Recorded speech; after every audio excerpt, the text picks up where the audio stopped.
Welcome to Lificast. We are the official podcast partner of the Leeds International Festival of Ideas 2022. My name is Johnny Ianton. Thank you so much for your time. Today we're talking mental health. Just a few short years ago, it would have been a struggle to find many people openly talking about their mental health struggles, let alone finding them on TV or the radio or on a podcast like this. But there has been a recent and gradual revolution in people opening up about their daily struggles. From sports stars to the monarchy, it's not uncommon to see people putting their hands up and saying, look, I'm having a tough time. But away from these high profile examples, are we really in a position where we feel comfortable to talk about the issue of mental health as part of our daily life in the same way that we would say, I've got a cold or I've sprained my ankle?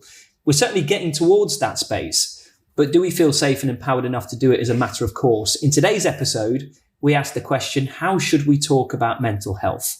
I've got some fantastic guests to do that with me today. Sophie joins us, owner of Sparkle Community Media. She's a content creator specialising in mental health, wellbeing and neurodiversity, who herself has gone through her own mental health struggles. Sophie, hello. Hello. We're also joined by Tara Powell. She's the director of We Are Inclusive Minds, providing mental wellness training and education programs for businesses, specialising in mental health, wellbeing, inclusion and diversity. Tara, hello. Hello. And also we have Vicky Smith, who is a care coordinator at Aspire. That's Leeds' Early Intervention in Psychosis Centre. Hi, Vicky. How are you? Hello. Hiya. Thank you so much for all of you being here today. I'm talking about what is an incredibly important issue. And I will go straight to you, Sophie, because I know that you've done several pieces of content on this. What do we mean when we talk about mental health? I think the term now for me, mental health, is just generally as equal to physical health. But I think in the past, I always saw mental health as like an issue or the problem when you've got mental health issues, rather than actually we've all got mental health that we need to kind of stay as well as possible. We're talking about this today because we're asking the question, Tara, how do we talk about mental health? And I guess, as I said in the intro, I certainly working within the media have noticed there are far more conversations going on. Have you noticed that in your own line of work, that people are at least getting more comfortable to talk about mental health? I absolutely have, yes. I think that in the past 5 years since I started We Are Inclusive Minds, my outlook on mental health, my own outlook on mental health has changed. And I think that of others has also. Although we're not where we need to be, and that stigma is still very much there, especially around some diagnoses. Find lots of stigma still around self-harm. Mm-hmm. And usually it's about lack of education and understanding. And I think education is a critical piece in the understanding of mental health. And I believe that education is key. If we start with the educational piece, then hopefully going forward, the stigma will reduce. Yeah, it's really interesting when we talk about stigma, Vicky. And I was just reading some surprising stats before coming to do this today. 1 in 4 people will experience a mental health problem of some kind each year in this country. So a quarter of us. 1 in 6 will report experiencing a common mental health problem like anxiety or depression in any given week in England. So it is very, very prevalent throughout our communities, but there is still that stigma. And I would have thought, especially when it comes to perhaps what people see as more extreme mental health issues like psychosis, there is still that perception that there is something wrong with that person. It is a weird thing. It is a weird issue. These are weird people. And that is what prevents people from openly talking about the issue. And sometimes even the word itself, going from schizophrenia and that changing to psychosis, sometimes the attitude that goes with that change of wording doesn't necessarily follow. And even the way that's represented in the news and media, I think sort of attitudes around somebody has experiences of psychosis or could be psychotic, could be angry or dangerous, or might be violent in some way, when really, and I think the work that myself and my team are doing more is addressing suicidal thinking and actions, and really it's suicide that is overrepresented in the statistics for somebody experiencing psychosis or similar, rather than any kind of violence towards anyone else or themselves. I think I've found as well that you're more likely to experience violence as someone who's experiencing a mental health problem than you are to actually be violent towards another person. And I hope you don't mind me saying, we are a group of people who are happy to talk about mental health experiences. I think that's why we're here. So do you mind sharing some of your experiences? In your realm, Vicky, you work within the world of psychosis, but I think that's because you've experienced it yourself. So that is what led you to that profession. It is, yeah. And I think Sophie's point is really important. I think we're working towards a more trauma-informed understanding of mental health difficulties, whatever they might be, whether it's psychosis, depression and anxiety. And yeah, really often people have been victim to things, persecuted in real life, and perhaps the hypervigilance that is triggered by that maybe becomes a bit unreal in some ways. But actually, what the work that myself and my team are really doing is working with people to try and understand that trauma and where that unreality maybe has started to go a bit further than what has happened. And that's, with us, it's a 3-year period of support a lot of the time. Do you mind sharing your experience? Because I know you talk a lot about this on your social media platforms. Yeah, so I was pregnant with my second child when I had my first episode of psychosis. But for me, it wasn't an episode of anything. It was real. I thought that there were people shooting at the house. I'd like at one point I was crawling in my house, crawling upstairs to avoid the bullets that I thought were coming through. I was scared to go out because I thought people were there watching me. And then also I ended up barricading my young daughter and I whilst pregnant inside a room. But when I finally got diagnosed, it was hard to believe because I was still very much in it. But at the same time, I then afterwards lied and I said, and I don't think anyone actually knows this, I told people after the episodes and stuff that it was postpartum psychosis. Right. It was like slightly sexier than being psychotic just because I must have automatically that filter. It's like, it's okay if it's to do with the pregnancy. And actually it was just my mental health. More acceptable. And it was more acceptable because we'd started to talk about mums and mental health. And so I think I've seen a real change. Like I turned to vlogging during some of my darkest times because I couldn't talk to humans because they wouldn't understand me, whereas I could talk to a phone better. So I think there's been really good work with awareness and stuff, but I think we've kind of relied now on awareness for too many years of just talking about it. And there's not enough like money actually being done to drive like great services like yours, like it's needed. So it's about that next step now. Like, keep raising awareness, but don't just rely on talking about it. It's interesting, Tara, that you talk about the more acceptable side of mental health, because there definitely is a hierarchy, it feels like, isn't there, of different mental health illnesses? I think the only comments I can make are from my educational sessions, where if I am educating someone about self-harm, the shock factor is huge. Suicide is a bit more in the media at the moment, and there's lots of really good stuff being done around suicide, and so there should be. We need more money. Suicide is one of the biggest killers of men in the UK currently, and the stats are absolutely shocking. But something like psychosis, because people don't know that much about it, and self-harm, because people don't understand that actually it's a coping strategy. People think that someone that self-harms, and I am generalising here with people, the word people, but people think that someone that self-harms is then going to go on and take their own life, when actually it may be the case, but usually it's a coping strategy to stay alive. So it is about the education piece. It's about getting the funding to help people, to educate people early. 75% of mental illness is born, so it's within the person before the age of 18. Wow. Absolutely shocking stat. And if we educate people and try and remove some of that stigma, we just need to do it. we need, as Sophie said, we need to kind of stop, listen, take note and take action. And Vicky, what difference does it make having people openly talk about having an illness like psychosis, particularly a high profile person, if they were to talk about it in an interview or media or do something like what Sophie's doing? I think it has a huge impact.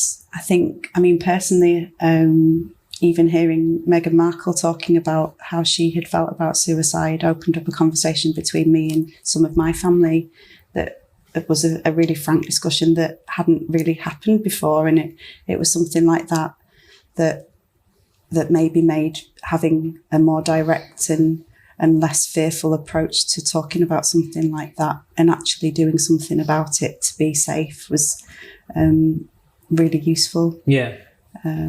So yeah, I suppose that's somebody I would think of who is really prominent in the media, who has spoken out about this and probably helped a lot of other people to have those conversations as well. Yeah, I mean, when we talk about the royals, or whether it's someone like Tyson Fury, the boxer, or well. His podcast, the High Performance interviews, very good. I really like his as well.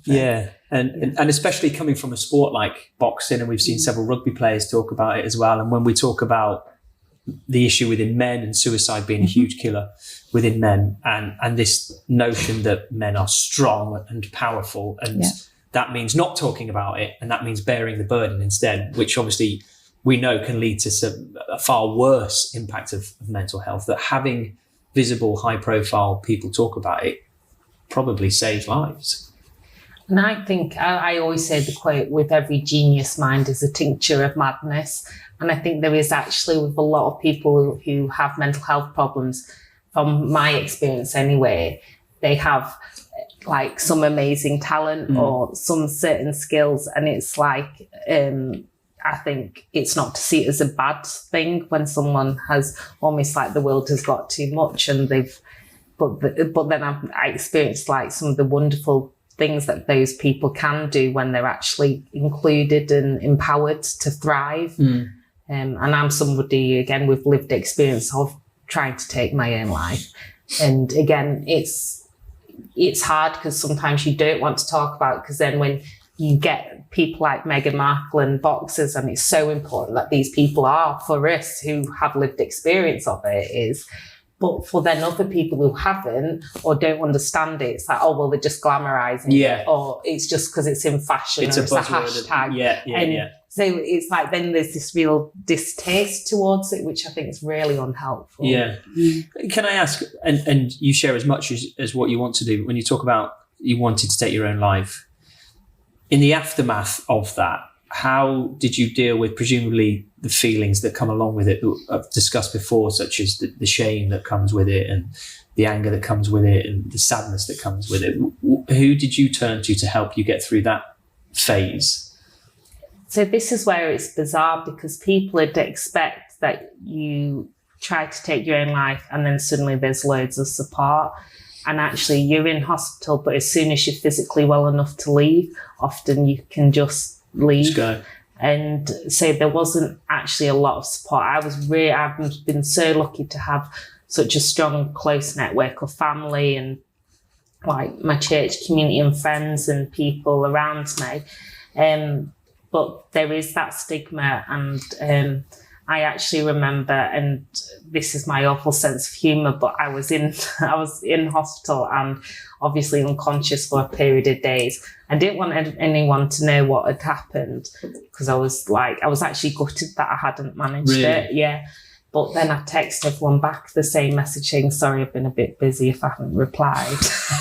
Like, what the hell, that is busy. And I think I did that half like conscious as well, because I still didn't want to hurt anyone's feelings that I hadn't replied for a few days. Can I ask you if you were sectioned? No. Okay. No. And it's just explain the relevance of that.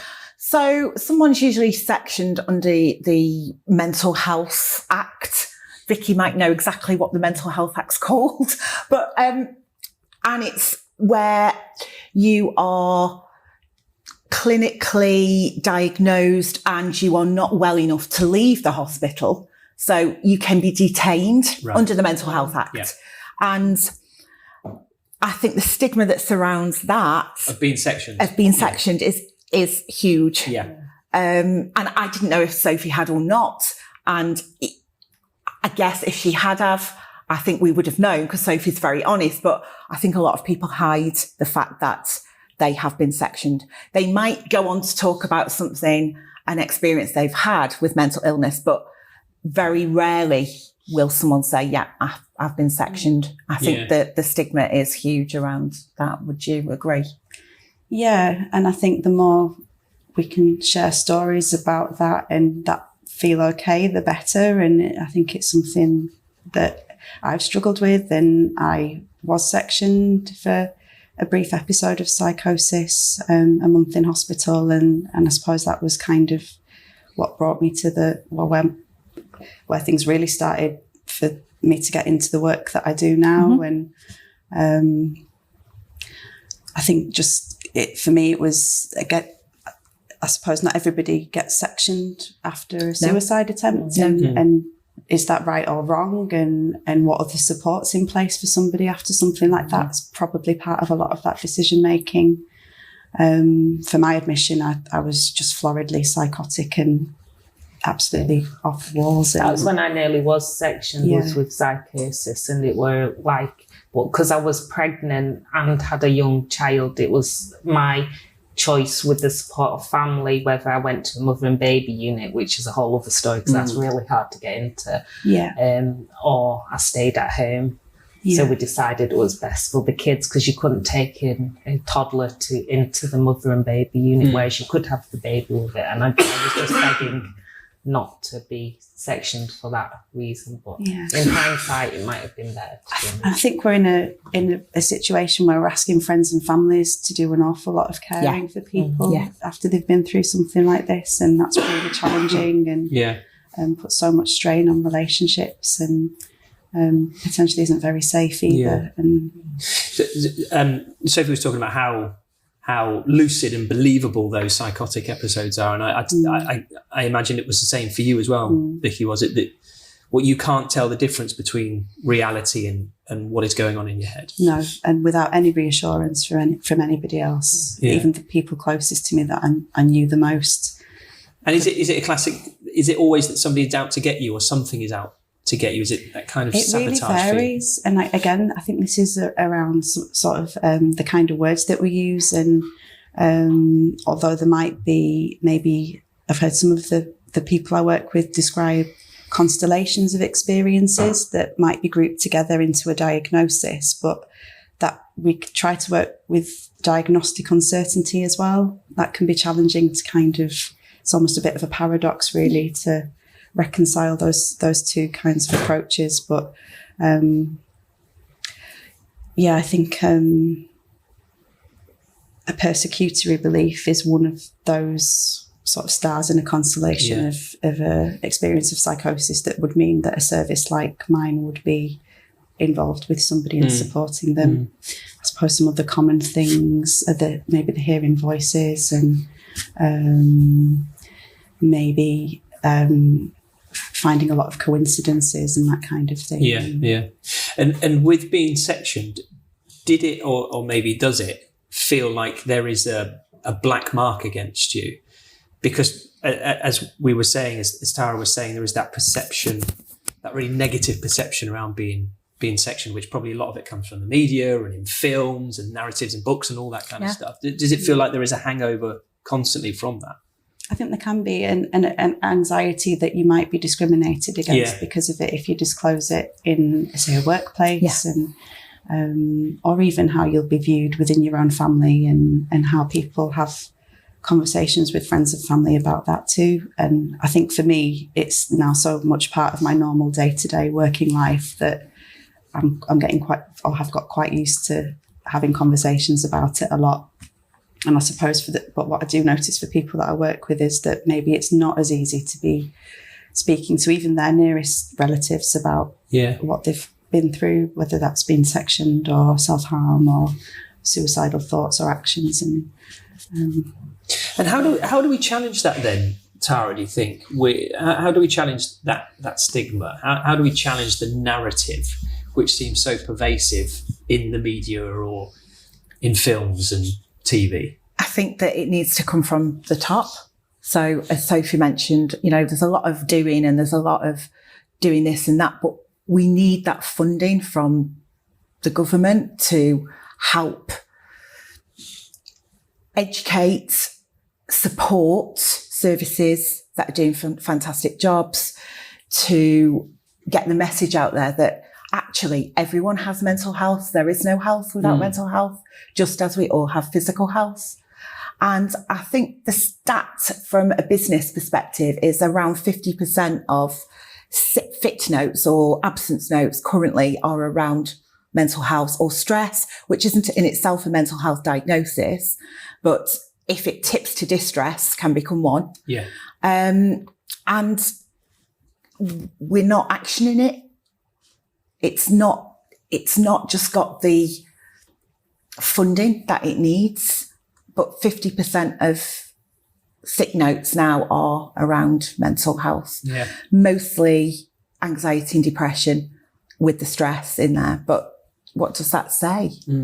Social media, of course, has a positive and a negative impact on mental health. But in your case, Sophie, in terms of what you're doing for other people, I would say it's obviously overwhelmingly positive because there is that visibility of somebody talking about their lived experience.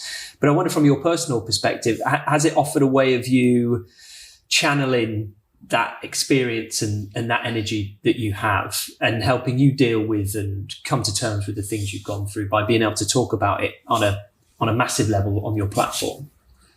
Yeah, I definitely started vlogging for myself as a kind of diary, just to kind of go blur to, without a kind of non-judgmental voice. But then obviously I put it out on social media with the most judgmental voice ever. It's a bear pit. But, so I've definitely experienced the downside of social media, but for me, it's been about finding a community and being open about it. So whilst I say I don't want just awareness, it's not that I don't want people to stop sharing their stories and creating amazing content, because that is really powerful. But I feel like so much is done online and on the grassroots that it's actually now like, let's not just the government put on a new like shiny sticker on some brand. It's actually taking action. But just going back to like social media, I think that's what's really powerful is people who don't normally get access to certain services or get their voice heard. That's where it can be really, really powerful. And I actually run a group of content creators. And I'd say most of us, me including, have had some lived experience of mental health problems. And that's why we've turned online. And whilst, it's a bear pit, at the same time, there is a nice thing where when sometimes the world feels too much, you can still have a voice and express yourself and find your platforms and your places to belong. And I think that's all of us as humans want, is places to belong. And that is a community which other people might not feel comfortable accessing. They might not feel comfortable putting their hands up and saying, I need help here. But by going online and joining a forum, or by going online and being part of a group, maybe that's a less judgmental way of being part of that community. Definitely. I think it's such an important way of connecting these days, and with your friends without even having to have the energy to get up and go and meet them, or we can kind of check in with each other more easily than we could do, I guess, 20 years ago, if not more. And I suppose there are the downsides of social media, or when that might feel unsafe or online, but I think there's probably always pros and cons to a lot of things like that. And I think connecting and sharing stories and supporting each other's mental health on those forums is really important. There are way more conversations about mental health, as we said in our introduction right now. I wonder and the criticism sometimes is, Tara, is that by talking so much and there being so much visibility online, for instance, that the next generation of people it almost becomes a self-fulfilling prophecy. Whereas you have, and I can see you smiling, but you know where I'm going with this, because it's the age-old argument that the latest generation doesn't have the resilience that we had, and they're bombarded with messages about mental health problems, and actually they're just feeling a bit down. They're not depressed. They're just stressed out a bit. They're not anxious. What do you say to those age-old arguments? Oh, it's a really difficult question, but I think it's quite topical. I have 2 stepdaughters, and I know that one of them does have anxiety, and she doesn't talk about it. But then I have friends with children who are saying, I am anxious, I am depressed. They've not got a clinical diagnosis. And we know that you don't need a diagnosis to be experiencing depression or anxiety. But yeah, I think sometimes the words can be used quite flippantly. I see a lot all the time, oh, I'm so OCD, or, and it really upsets me, because ultimately, are you, or do you have OCD tendencies, or do you just like things in a line?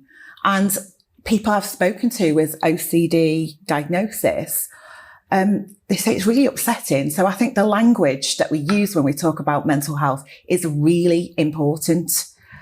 I don't know what you two think, but.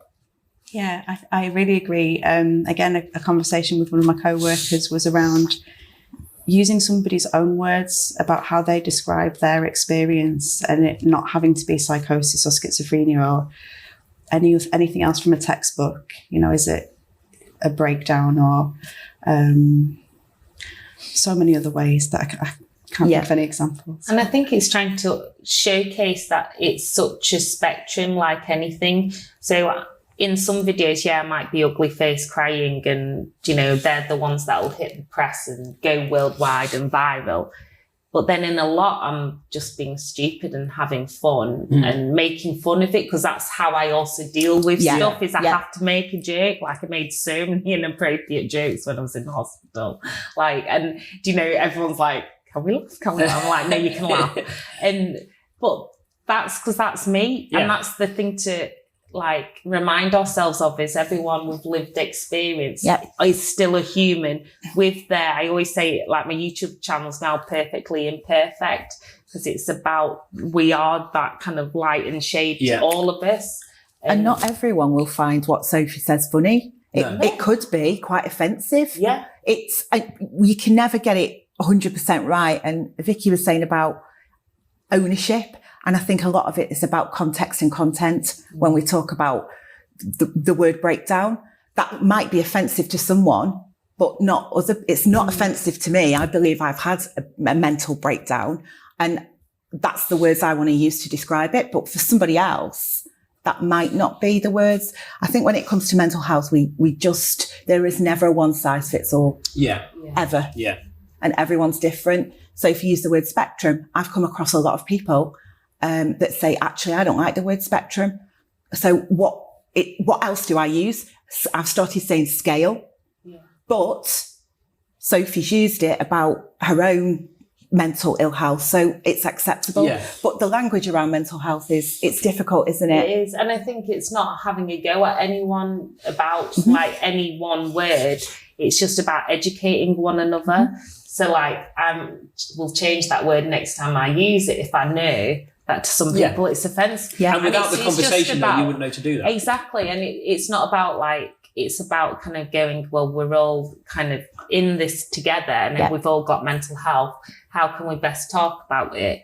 And but then also be honest and not filter people. But like you say, then there's a risk of being too flippant about certain terms, because like, I know people with OCD, and it absolutely has really destroyed their life and their livelihood. And it's not just a light, like the TV show OCD Cleaners, that kind of thing. It's a serious condition. And same with a lot of mental health, it's getting that very fine balance. Yeah. But at the same time, it's, as we wrap this up, it's really important that we aren't afraid to have that conversation, and we aren't afraid. We don't want to not talk about it because we might offend, because that's the worst thing you can possibly do, is then just let things fester. And whether you're trying to establish a dialogue with somebody, or whether you're trying to talk about it from the first person because you have an issue, whatever your worries are, the most important thing is just to try and find a way to communicate it, right? Exactly. Yeah. 100%. I think, whether you want a vlog, write, speak to someone, But know that whilst there needs to be more support out there, there is actually support out there. And for those looking at supporting people, I'd say is all you need to do is ask that person what works for them. Not it's just good to talk. Some people might not want to talk, but just stand by their side and just be with them and ask them what would work for them. Yeah. For me, it might be fun and, having a laugh, but then for someone else, it might be a sit down and a talk. Yeah. It's about just hearing that person. Yeah, hearing, not listening, hearing. Yes, exactly. Truly. We're going to wrap it up there, but ladies, that was fantastic. Thank you so much for being part of that today. I think that was really enlightening and really important as well. And the more conversations we have, the better as well. So thank you so much to my guests today, Sophie Mayland, Tara Powell, and Vicky Smith as well. Be well, everybody, and thank you very much. Thank you.